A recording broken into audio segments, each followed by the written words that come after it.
terrain, les fonctionnaires du ministère de l'Agriculture ont mis au point les certificats d'économie de produits phytopharmaceutiques, ou CEPP.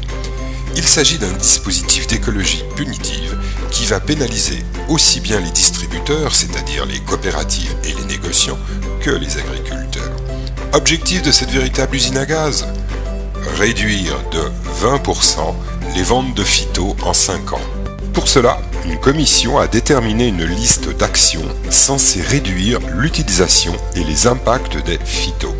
Sur le terrain, le distributeur doit proposer ses actions aux agriculteurs. Pour chaque action acceptée par les agriculteurs et validée par un justificatif, le distributeur se voit attribuer un nombre de CEPP dépendant de la quantité de phyto que ces actions permettraient d'économiser. Et ce n'est pas tout.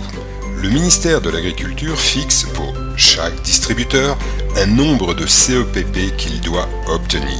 Si, au bout de 5 ans, l'objectif fixé n'est pas atteint, le distributeur devra payer une pénalité pour chaque certificat manquant.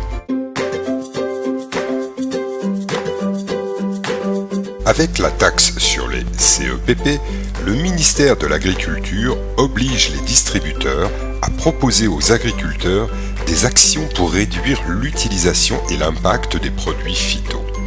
Mais les agriculteurs décident de mettre en œuvre ou non ces actions pour le bien de leur exploitation. En effet, ils ne sont pas les préposés des distributeurs, ils sont des utilisateurs professionnels, détenteurs d'un certificat individuel attestant de leurs compétences. Le gouvernement, quant à lui, décide que seuls les distributeurs seront responsables de la baisse de phyto. Le ministère de l'Agriculture a décidé de pénaliser les distributeurs français par la taxe CEPP s'ils ne respectent pas leurs obligations. La note sera encore alourdie par les coûts occasionnés par la mise en place des actions. Ces coûts seront répercutés sur les prix des produits vendus par les distributeurs et, au bout du compte, supportés par les agriculteurs français.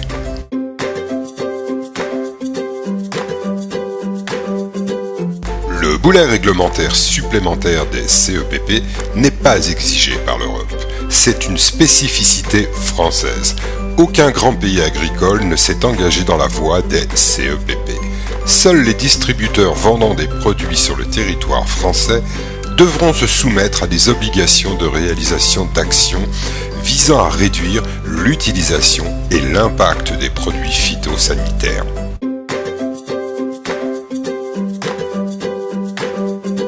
Selon le ministre de l'Agriculture, l'idée des CEPP est que le distributeur n'ait pas intérêt à vendre du phytosanitaire inutile.